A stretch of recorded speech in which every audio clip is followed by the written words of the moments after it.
Hi, I'm Paul Keoghan from GK Tuition, and in this video I want to talk to you about probability.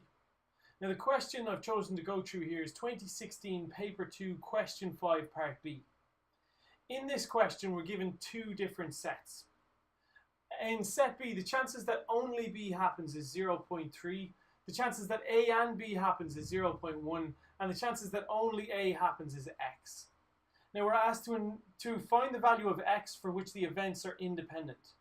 So independent events are like if you flip a coin and you roll a dice. One has no effect on the other, so the events are said to be independent of each other.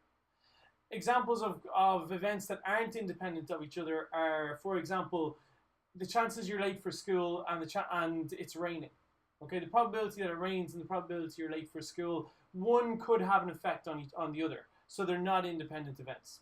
But the only thing that's really important for you is you should notice the minute it mentions independent events, to prove two events are independent, that means the chances that A happens multiplied by the chances that B happens will be equal to the chances that A and B happens. So I can just sub into this formula and I can work out the value of my X.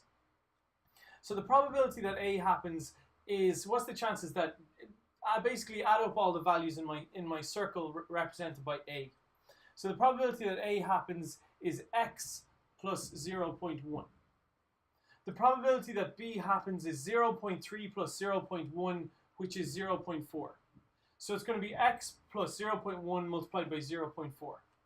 And then the probability of A intersection B, it's the place where they overlap. So the chances of A intersection B are 0.1.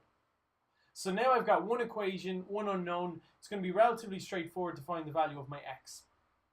So if I multiply this out, 0.4 by X is just 0.4x. 0.4 by 0.1 is just 0.04. And on the right hand side I've got 0.1. So if I subtract 0.04 from both sides, I'm going to get 0.4x is equal to 0.06. And if that's the case, then to get x on its own, I just want to divide both sides by 0.4. If I divide both sides by 0.4, my left-hand side is just x, and my right-hand side becomes 0.15. So my final answer in that case is x is equal to 0.15. I hope that video made sense.